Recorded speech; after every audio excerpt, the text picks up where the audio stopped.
Hello parents. आपका प्रशांत public school के YouTube channel पे स्वागत है। तो आज की वीडियो एक इंफॉर्मेशन पर्पस के लिए बनाई गई है। तो जैसे कि आप सबको पता है कि नई एजुकेशन पॉलिसी में गवर्नमेंट ने कुछ चेंजेस की हुई हैं बच्चों के एज को लेके।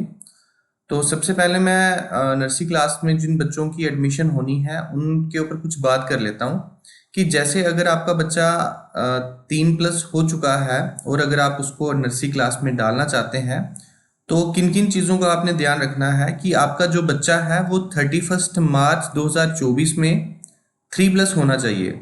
जैसे बहुत सारे पेरेंट्स को कुछ डाउट्स रहते हैं कि हमारा बच्चा अगर 2 अप्रैल को, 10 अप्रैल को, 20 अप्रैल को 3+ का हो रहा है तो क्या हम लोग फर्स्ट क्लास में नर्सरी क्लास में एडमिशन करवा पाएंगे। तो इसका आंसर है नो। अगर आपका बच्चा 31 मार्च से पहले 3 साल का होता है तभी ही बच्चे की नर्सरी क्लास में एडमिशन हो पाएगी। लेट्स सपोज अगर कोई स्कूल उसकी एडमिशन 31 मार्च का अगर बच्चा नहीं होता और कर लेता है अपने स्कूल में, तो आज नहीं तो कल नहीं तो परसों, 1 साल के बाद, 2 साल के बाद, 3 साल के बाद उसको आपको गैप देना ही पड़ेगा। तो गवर्नमेंट की क्लियर कट पॉलिसी है कि 3+ बच्चा जो है वो नर्सरी में आएगा, एलकेजी में 4+ का आएगा, यूकेजी में 5+ का आएगा और फर्स्ट क्लास में जब बच्चा 6+ का हो जाता है तो वो बच्चा फर्स्ट क्लास में एंटर हो पाएगा। तो बहुत सारी कन्फ्यूजन है पेरेंट्स को, कुछ स्कूल वाले भी थोड़ा डाउट में हैं। तो क्योंकि अभी रिसेंटली गवर्नमेंट ने अपनी नॉर्म्स निकाली हैं और उसमें क्लियर कट इंस्ट्रक्शंस हैं कि जो बच्चा 31 मार्च को 3+ होता है उसको नर्सरी में एडमिशन हम लोग दे सकते हैं।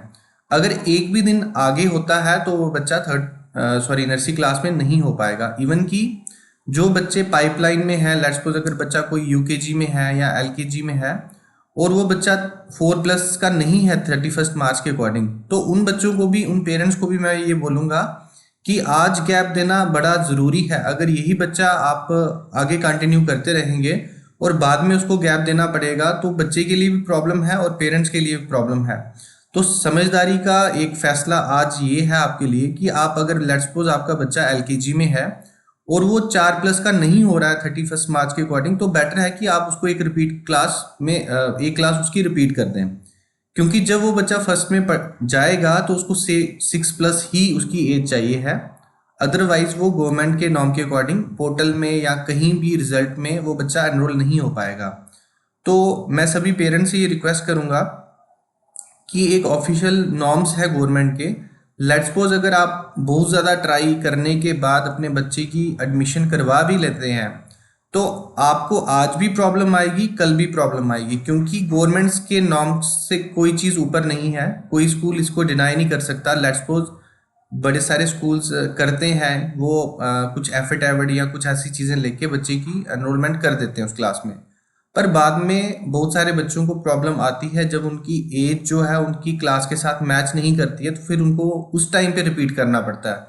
तो बच्चा अगर 6th में रिपीट होगा, 5th में रिपीट होगा, तो उस टाइम बच्चे का भी एक इमोशनली अटैच वो अपनी क्लास के बच्चों के साथ हो चुका होता है और तब ज़्यादा मुश्किल होता है एज़ कम्पेयर टू अभी। अभी बच्चा छोटा है, उसको आप रिपीट कर सकते हैं अगर वो पाइपलाइन में है। अदरवाइज अगर बिल्कुल फ्रेश बच्चा है और आपने उसको नर्सरी क्लास में डालना है तो मेक श्योर करें कि वो बच्चा 3+ का होना चाहिए 31 मार्च के अकॉर्डिंगली। 31 मार्च, 30 मार्च, मतलब 31 मार्च इज़ द लास्ट डे जिसके अकॉर्डिंग आपका बच्चा 3+ का होना चाहिए।